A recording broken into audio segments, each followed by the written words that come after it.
ನಾನು ಚೆನ್ನಾಗಿದ್ದೀನಿ, ನನಗೆ ಗೊತ್ತು. ಇವತ್ತು ಕುಂಕುಮ ಇಟ್ಟಿರೋ ಕಾರಣ ಇನ್ನೂ ಸ್ವಲ್ಪ ಜಾಸ್ತಿ ಚೆನ್ನಾಗಿ ಕಾಣಿಸ್ತಿದೆ. ನನಗೆ ಸಿಕ್ಕಾಬಿಟ್ಟೆ ಕ್ಯೂಟ್ ಅಂತ ಅನಿಸ್ತಾಯಿತ್ತು. ಸೊ ಬ್ರೇಕ್ಫಾಸ್ಟ್ಗೆ ಬಂದು ಇವತ್ತು ಪೊಂಗಲ್ನ ತಿನ್ಕೊಂಡಿದ್ದಾಯಿತು. ಆ್ಯಂಡ್ ಏನಕ್ಕೆ ಎಕ್ಸ್ಟ್ರಾ ಮಾಡೋಕ್ಕೆ ಒಂದು ಕಾಫಿ ಬೇಕೇ ಬೇಕಪ್ಪ.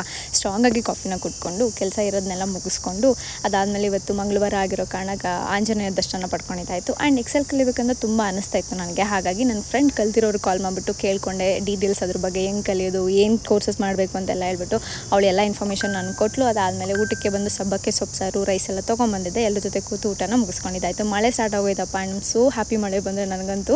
ಮನೆ ಕಡೆಗೆ ಬಂದೆ, ಅದಕ್ಕಿಂತ ಮುಂಚೆ ಸಲೂನ್ಗೆ ಹೋಗಬೇಕಾಯಿತು, ಐಬ್ರೋ ಮಾಡ್ಸೋಕ್ಕೆ. ಅದನ್ನೆಲ್ಲ ಮುಗಿಸ್ಕೊಂಡು ಮನೆಗೆ ಬಂದು ಫ್ರೆಶ್ ಅಪ್ ಆಗಿ ಊಟಕ್ಕೆ ಅಂತೇಳಿ ಸ್ವೀಟ್ ಪೊಟೆಟೊ ಅಂದರೆ ಗೆಣಸು ಜೊತೆಗೆ ಸ್ವಲ್ಪ ಮೊಟ್ಟೆ, ಎರಡನ್ನೂ ಲೈಟ್ ಡಿನ್ನರ್ ಅಂತ ಹೇಳಿ ತಿನ್ಕೊಂಡಿದ್ದಾಯಿತು. ಆ್ಯಂಡ್ ಆ್ಯಸ್ ಯೂಶುವಲ್ ಬೆಳಗ್ಗೆಯಿಂದ ಸಾಯಂಕಾಲದವರೆಗೂ ಬಿಸಿಲಲ್ಲಿ ಓಡಾಡಿರ್ತೀವಿ. ಸೊ ಟ್ಯಾನ್ ಎಲ್ಲ ಕಡಿಮೆ ಮಾಡ್ಕೋಬೇಕಲ್ವ.